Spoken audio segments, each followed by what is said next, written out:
The deputy's hand trembled as he reached for the kitchen doorway. Behind him, his partner was already on his knees in the foyer, retching violently into the Tennessee autumn air. Steam rose from the pot in lazy columns, clouding the windows of 1134 Golden View Lane. Inside the stainless steel vessel, something dark bobbed in the roiling water. Something with hair, with features becoming softer, more distorted with each passing minute of sustained heat. A recognition hit like a physical blow. A human head, a woman's head, boiling on the stove. Jesus Christ, he gasped, stumbling backward. The house was an inferno, every thermostat maxed out, space heaters glowing orange in corners. The temperature hovered near 90 degrees, but it wasn't warmth that assaulted the senses. It was the smell, chemical, organic, wrong, the kind that burrows into your nostrils and takes up residence in your nightmares. Blood everywhere, splattered across cream-colored walls in arterial spray patterns. The foyer looked like an abattoir. Groceries, bacon, sausage, melted ice cream, scattered across the bloody floor where they'd fallen from dying hands. Thanksgiving weekend had come and gone, but two people who should have been planning their retirement were instead scattered throughout their home in pieces. Upstairs in the exercise room, two severed hands lay palm up on blood-soaked carpet, fingers curled as if still reaching for help that would never come. Throughout the house, large blue plastic bins contained a nightmare chemical soup designed to dissolve human flesh. Arms, legs, torso sections, an attempt to make two people vanish as if they'd never existed. This wasn't passion. This was calculated, planned, methodical. In a backpack, investigators found a spiral-bound notebook, a handwritten instruction manual for murder, written in neat script by the killer himself. Get killing knives. Quiet, multiple. Kill him with knife. Clean up mess before she gets home. Money, all mine. The author of that horrific playbook, a son. Their son. Before we continue with this story, I want to ask for your support. Subscribing to this channel is completely free, but it makes a tremendous impact. Your subscription signals to YouTube's algorithm that stories like this deserve to reach a wider audience, ensuring that these cases aren't forgotten and that the victims' stories are heard. Now, each subscription directly supports our mission to bring forgotten cases back into the light and gives us the resources to continue this important work. If this story matters to you, please take a moment to subscribe. It costs nothing, but it means everything. Welcome to one of the most disturbing family annihilation cases in American criminal history. A case where love, money, and dependency twisted into something monstrous. A case where Thanksgiving dinner became the Last Supper. A case where the question wasn't who committed these unspeakable acts, but how a human being could look at the people who gave him life and see nothing but obstacles to be eliminated, dismembered, and dissolved. This is the story of Lisa and Joel Guy Sr., and the son who turned their golden years into their final hours, November 28th, 2016, a Monday. Now, the kind of day that usually brings Americans groggily back to work after the Thanksgiving holiday weekend, bellies still full of turkey, minds still fuzzy with tryptophan and family time. But Lisa Guy didn't show up for work. For a woman known for her reliability, her conscientiousness, her dedication to her job as an accounts payable administrator, this was unthinkable. Lisa wasn't the type to miss work without calling. She wasn't the type to leave colleagues wondering. She was scheduled. She was dependable. She was there. Except today she wasn't. Her employer tried calling. No answer. They tried again. Still nothing. Concern rippled through the office. Something felt wrong. That instinct, that primal human radar that detects when the pattern breaks, was screaming. They called the Knox County Sheriff's Office and requested a welfare check at 434 Golden View Lane in the Golden View Estates subdivision of Knoxville, Tennessee. When deputies arrived at the spacious home in the quiet cul-de-sac, nothing seemed immediately amiss from the outside. It was the kind of neighborhood where people mowed their lawns, waved to neighbors, kept their homes maintained. The Guy residence was no exception, a well-kept property that spoke of middle-class comfort and the rewards of decades of hard work. But as officers approached the front door, something was off. The heat. Even from outside, they could feel it radiating through the walls. And the smell, faint at first, then stronger as they got closer. Chemical and organic, fighting for dominance in the autumn air. They knocked, no answer. They called out, silence. They tried the door, unlocked. What they found inside would haunt them for the rest of their lives. The heat hit them first. A wall of it, like opening an oven door. Every thermostat in the house had been cranked to maximum. Space heaters were running in multiple rooms. The house was a deliberate sauna, and the reason why would become horrifically clear. Then the smell intensified, overwhelming now, a mixture of decomposition, bleach, acids, and something cooking. The foyer told the first part of the story. Groceries scattered across the floor, a Walmart bag, bacon, sausage, ice cream that had long since melted into a sticky puddle, the detritus of an interrupted return home, and blood, so much blood. It was on the walls, on the floor, the stairs leading up to the second floor, smeared, splattered, pooled, the kind of blood loss that meant someone, multiple someones, had died here and died violently. Officers moved cautiously through the house, weapons drawn, announcing their presence. Though by now it was clear that if anyone remained in this house, they weren't going to answer. In the kitchen, the stove was on. A large pot sat on the burner, steam rising. One of the officers approached it, looked inside, and immediately recoiled. A human head was boiling in the pot. Upstairs, the exercise room revealed more horrors. Blood everywhere, walls, ceiling, carpet saturated with it, and there, arranged almost ceremonially on the floor, 2 severed hands, cut cleanly at the wrists. Throughout the house, large blue plastic storage containers held a nightmare. Inside them, a chemical solution, acids, drain cleaners, hydrogen peroxide, created a caustic soup designed to dissolve organic matter. And floating in that solution were human remains, arms, legs, a torso, body parts carefully dismembered and submerged in chemicals, a methodical attempt to make 2 human beings disappear.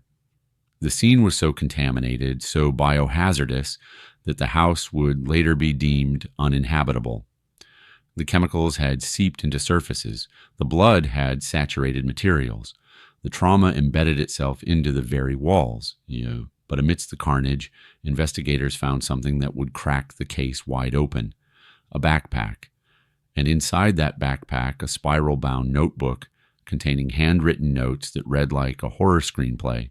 Except this was real, and the author had carried out every single word. To understand the magnitude of this tragedy, you have to understand who was lost.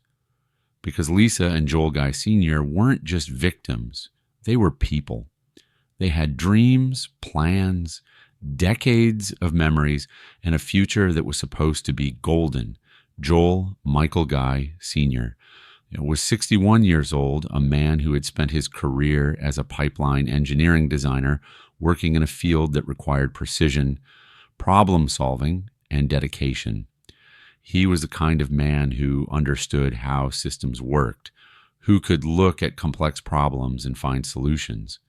His work had provided well for his family, allowing them to build a comfortable life in a spacious home in one of Knoxville's nicer subdivisions. Those who knew Joel Sr. described him as kind, hardworking, and devoted to his family. He was the breadwinner, the steady presence, the father who had worked for decades to provide his children with opportunities. He was looking forward to retirement, to finally having time to relax, to travel with his wife, to enjoy the fruits of a lifetime of labor. Lisa Guy was 55 years old, a woman who had balanced career and family with grace.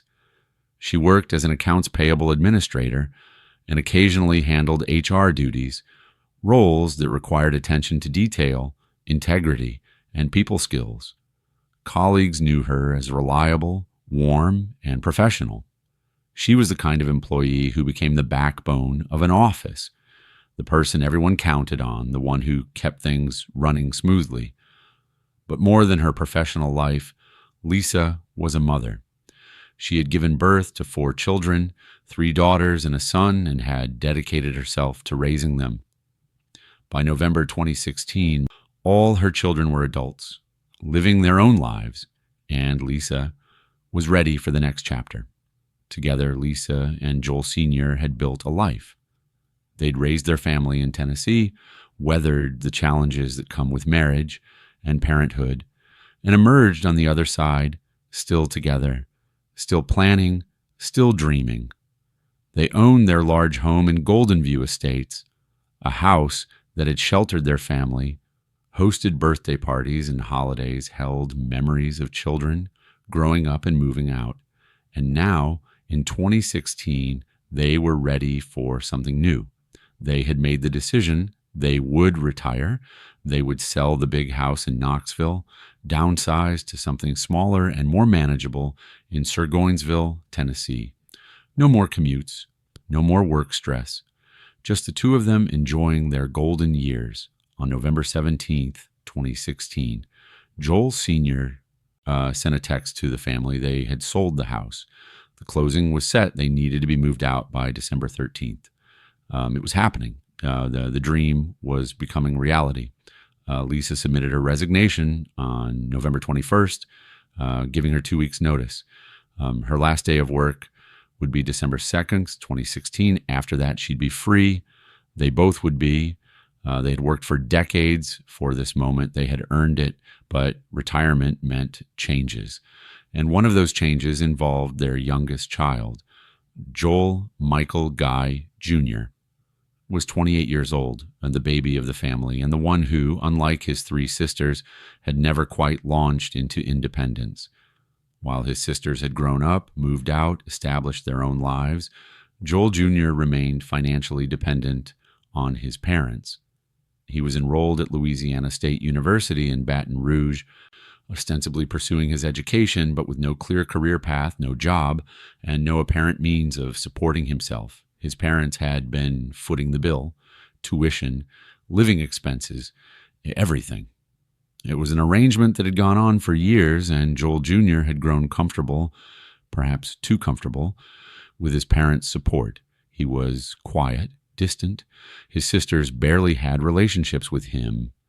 He lived alone in Baton Rouge, rarely socialized, and when the family gathered for holidays, he was present but not really there, a shadow at the edge of family photos, physically present but emotionally absent.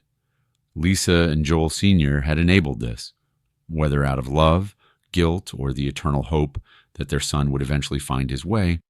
They had continued to support him well into his late 20s.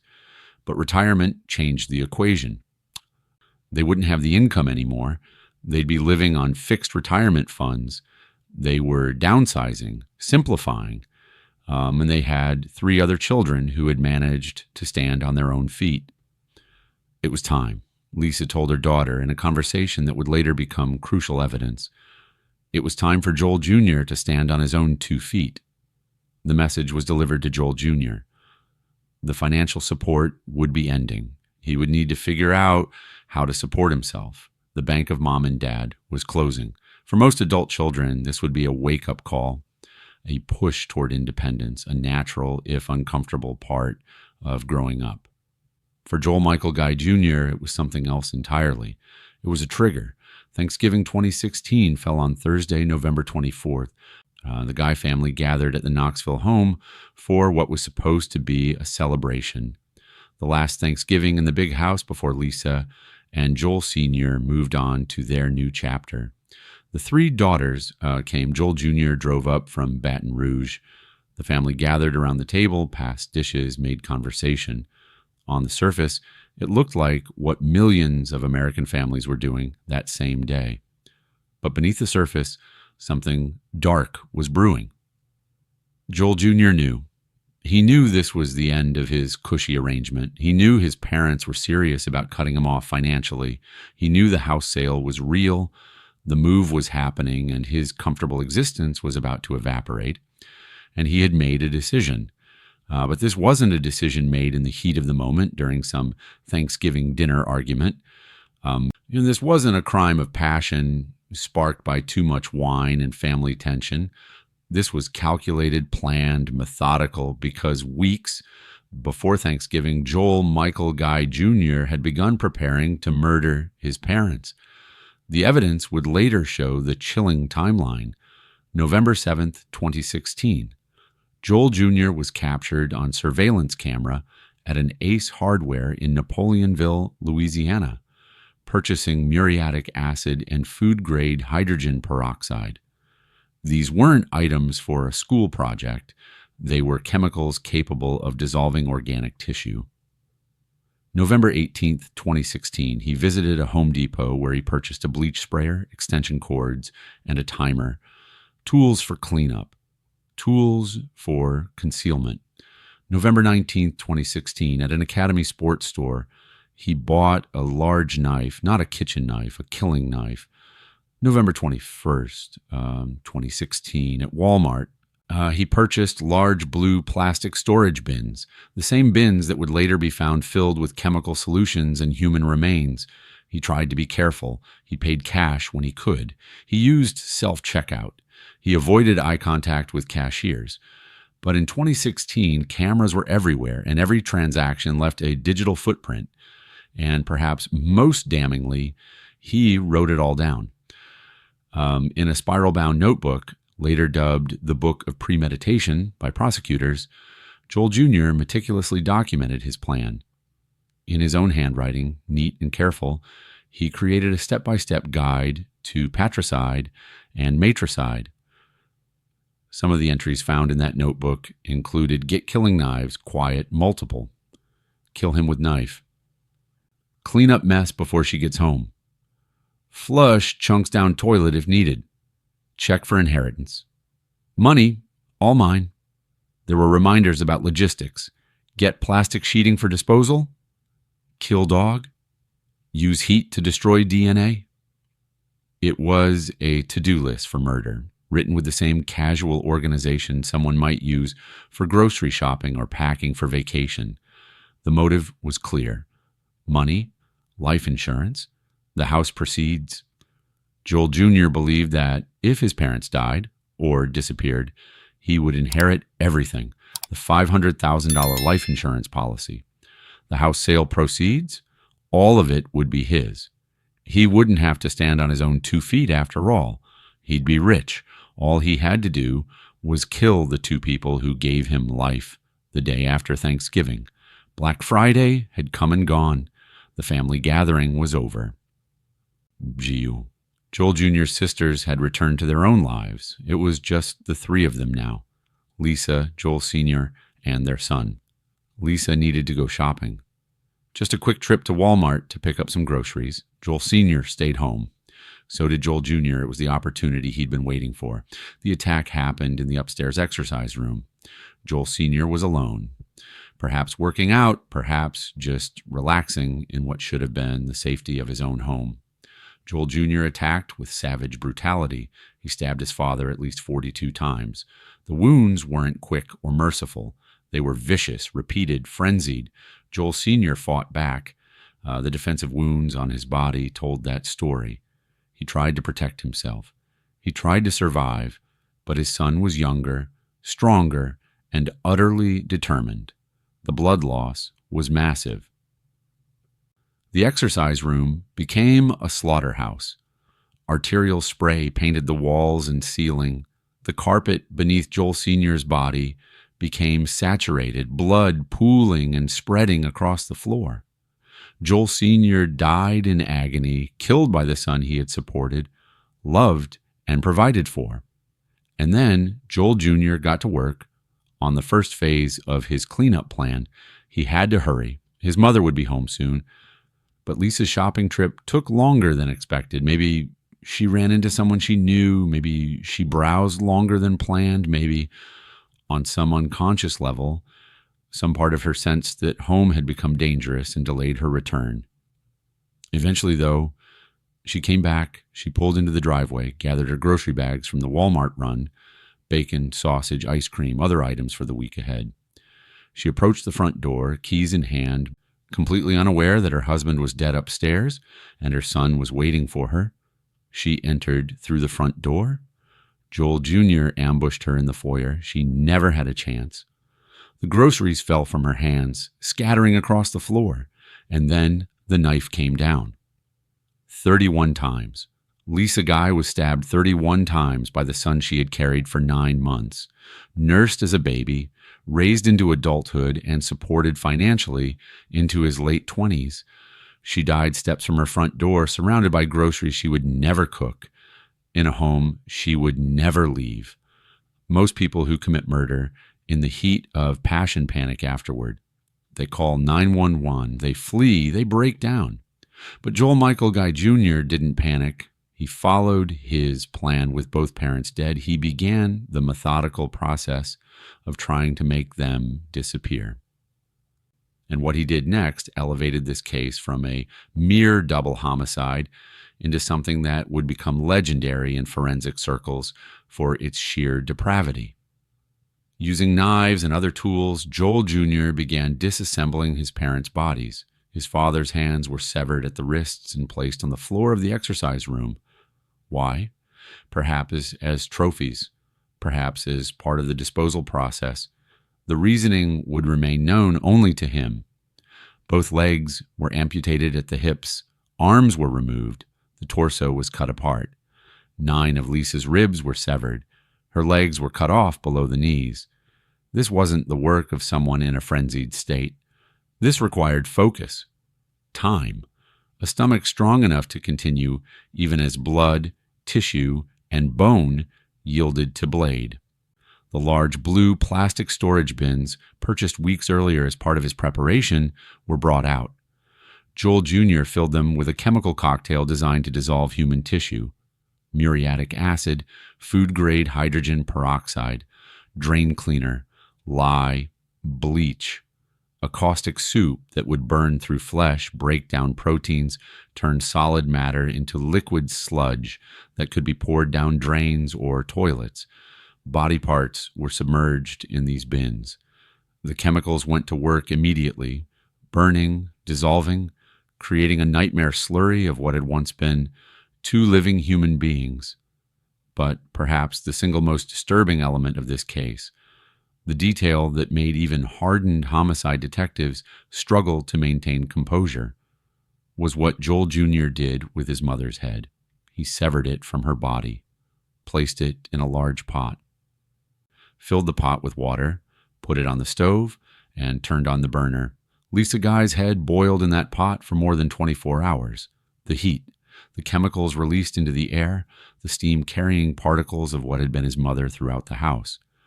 It was an image that would appear in the nightmares of every investigator who entered that scene. Joel Jr. adjusted every thermostat in the house to maximum. He placed space heaters in multiple rooms. The temperature inside climbed into the 90s. Heat accelerates decomposition. It also potentially degrades DNA evidence. It was a calculated move designed to help his chemical dissolution process work faster and to potentially compromise forensic evidence. Throughout the house, he sprayed chemicals, bleach, hydrogen peroxide, cleaning agents, attempting to destroy blood evidence, eliminate DNA, cover his tracks.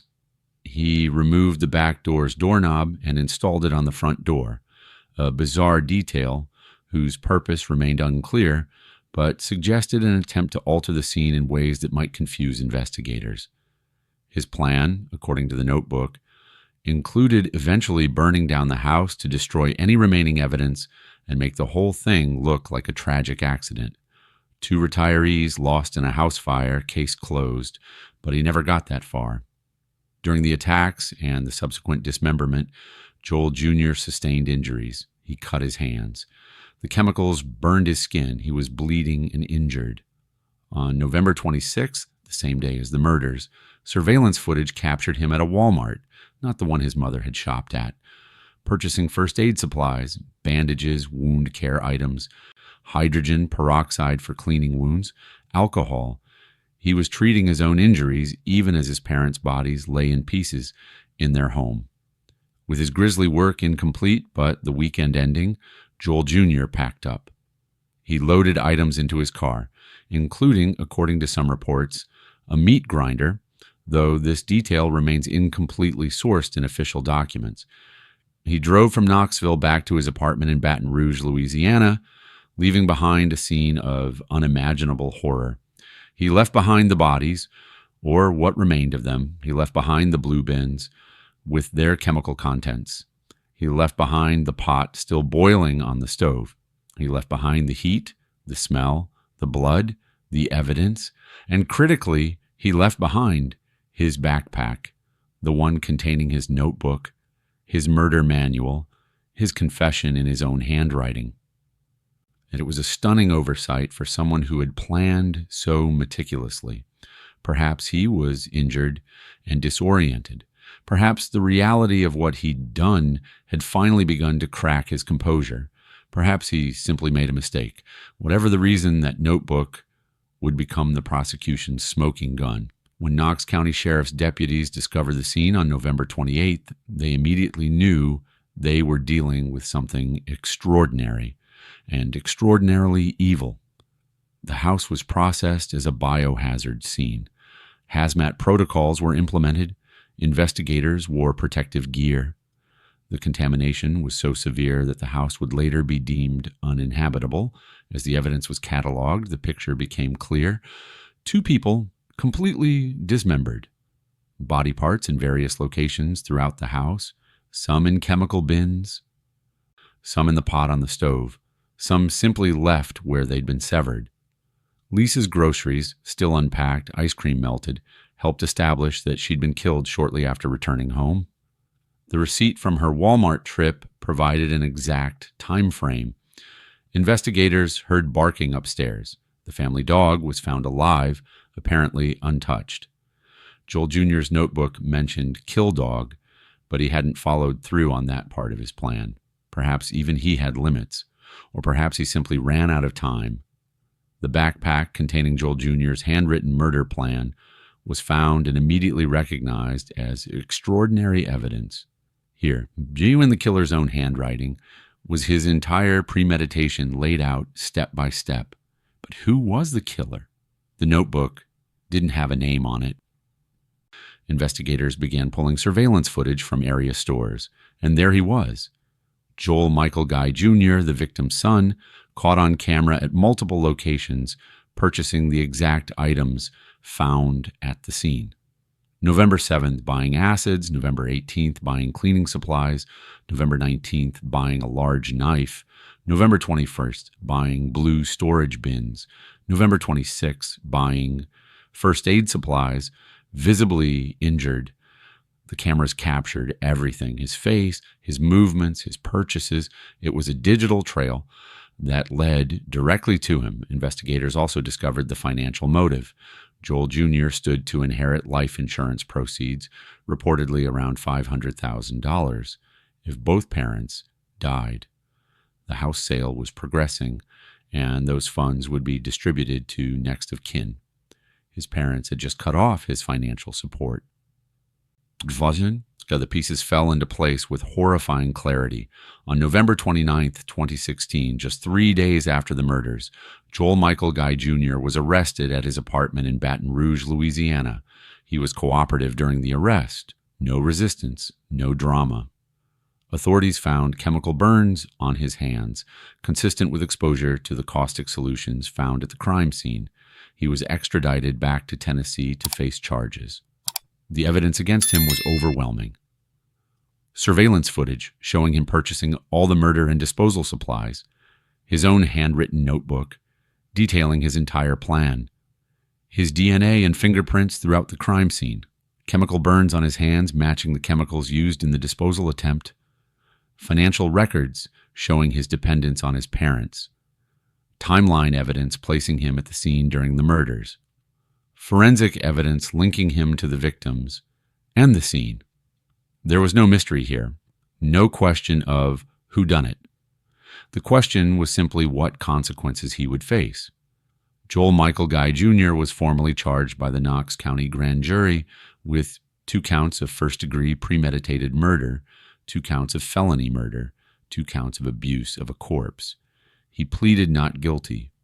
The trial was delayed for years, partly due to the complexity of the case, partly due to typical court backlogs, and partly due to the COVID-19 pandemic that disrupted court proceedings across America.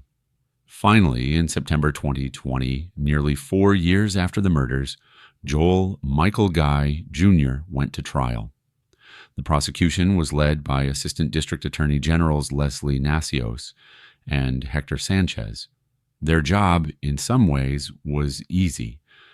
The evidence was overwhelming, but in other ways it was extraordinarily difficult. They had to present the gruesome details to a jury, knowing that what they were describing would traumatize everyone in the courtroom. Crime scene photos were shown. The jury saw the blood-spattered walls, the severed hands, the blue bins with their horrific contents, the pot on the stove. The notebook was entered into evidence, and passages were read aloud. The jury heard in Joel Jr.'s own words how he had planned every detail of his parents' murders. Surveillance footage was played showing Joel Jr. methodically purchasing his murder kit over the course of weeks. Forensic experts testified about the chemicals used, the dismemberment, the attempted disposal. The medical examiner detailed the injuries: 42 stab wounds to the father, 31 to the mother, the defensive wounds that showed they had tried to fight for their lives. Joel Jr.'s surviving sisters testified, describing their brother as distant, detached, a stranger despite being family. They described their parents as kind, loving people who didn't deserve what happened to them, and the defense presented essentially no meaningful counter-evidence. How could they? The notebook alone was devastating. The surveillance footage was undeniable. The forensic evidence was bulletproof. In a bizarre twist, Joel Jr. filed a motion requesting that, if convicted, he be given the death penalty rather than life in prison. The reasoning behind this request remains unclear, whether it was a twisted tactical decision, a psychological quirk, or genuine suicidal ideation. The state of Tennessee did not pursue the death penalty, however. The reasons weren't fully disclosed publicly, though capital punishment cases are extraordinarily expensive and time-consuming, and the state may have felt that 2 consecutive life sentences would achieve the same end, ensuring Joel Jr. would never be free again. On October 2nd, 2020, after deliberating on the mountain of evidence presented, the jury returned their verdict: guilty on all counts. Joel Michael Guy Jr. was convicted of murdering both his parents, of abusing their corpses, and of doing so with premeditation and calculation.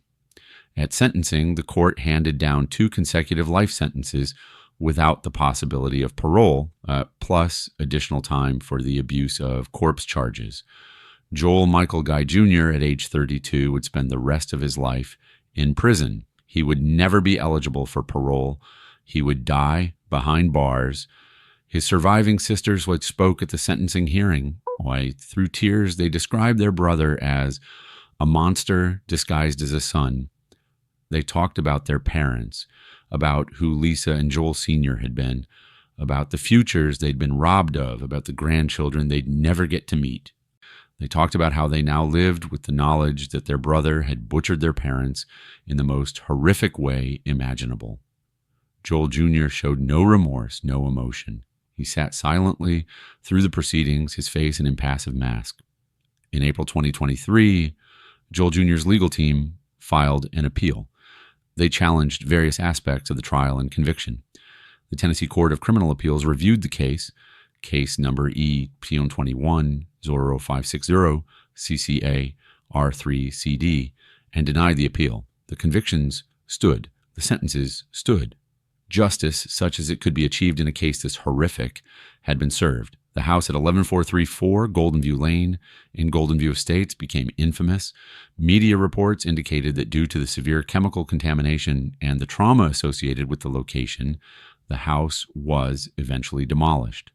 The site where Lisa and Joel Sr. should have spent their last days before retiring to a smaller home became instead a memorial to their horrific end. The case attracted national attention, becoming the subject of true crime documentaries, podcasts, and extensive online discussion. The details were so disturbing that many people couldn't believe they were real, but they were. Every horrific detail was documented, photographed, entered into evidence. The case raised questions that continue to haunt those who study it. There was no public evidence of Joel Jr. suffering severe abuse or trauma that might explain his capacity for such violence. His sisters turned out normally, and the family seemed from the outside functional, if not perfect. Was it purely financial desperation, the loss of his comfortable, supported lifestyle, triggering something dark within him? Was there an underlying psychological condition, psychopathy, antisocial personality disorder, that had gone undiagnosed or unaddressed? The answers remain elusive. Joel Jr. never explained himself, never showed remorse, never gave the why that might make the horror comprehensible. Lisa and Joel Sr. had supported their son financially well into his late 20s, even as he showed no signs of launching into independence. They'd paid for everything, asked for nothing in return, and apparently made no demands on him to become self-sufficient until they were ready to retire. Was it love, guilt, misguided parental instinct, the desire to give their youngest child every opportunity, even when he wasn't taking advantage of those opportunities? Would setting boundaries earlier have changed anything? Or was Joel Jr. already the person he'd become, and the financial cutoff simply provided the trigger rather than the cause? Looking back, were there red flags that went unnoticed or unheeded? His sisters described him as distant, detached, odd, but lots of people are introverted or socially awkward without being murderers. He had no employment history, no ambition, no clear goals. But again, many people struggle to find their path without turning to violence. Were there threats, concerning statements, behaviors that should have alarmed his family? The public record doesn't reveal any, but perhaps there were subtle signs that only make sense in hindsight. Perhaps the most chilling aspect of this case is that notebook. The premeditation it represents is extraordinary. Because Joel Jr. didn't just plan to kill his parents in a moment of rage. He spent weeks preparing. He created a literal instruction manual. He thought through logistics, supplies, disposal methods, financial outcomes, and then he left it behind at the scene. For someone who planned so meticulously, leaving such damning evidence seems like an enormous mistake. Did the reality of committing double murder and dismemberment break his careful planning? Did panic set in? Did his injuries disorient him? Or did some part of him want to be caught? Joel Jr.'s choice of chemicals and his attempted disposal method showed a disturbing level of research and understanding. Muriatic acid, food-grade hydrogen peroxide, lye, drain cleaners, these were effective choices for tissue dissolution. The use of heat to accelerate decomposition showed forethought. The extended boiling, while horrifying, was actually consistent with certain methods of body disposal that have appeared in criminal cases and forensic literature. Where did he learn this? Internet research, chemistry classes at LSU, dark corners of the web where such information is shared. The answer remains unclear, but it demonstrates that Joel Jr.'s plan wasn't the fantasy of someone with no understanding of chemistry or decomposition. He had done his homework. I want to ask for your support. Subscribing to this channel is completely free, but it makes a tremendous impact. Your subscription signals to YouTube's algorithm that stories like this deserve to reach a wider audience, ensuring that these cases aren't forgotten and that the victims' stories are heard. Each subscription directly supports our mission to bring forgotten cases back into the light and gives us the resources to continue this important work. If this story matters to you, please take a moment to subscribe. It costs nothing, but it means everything.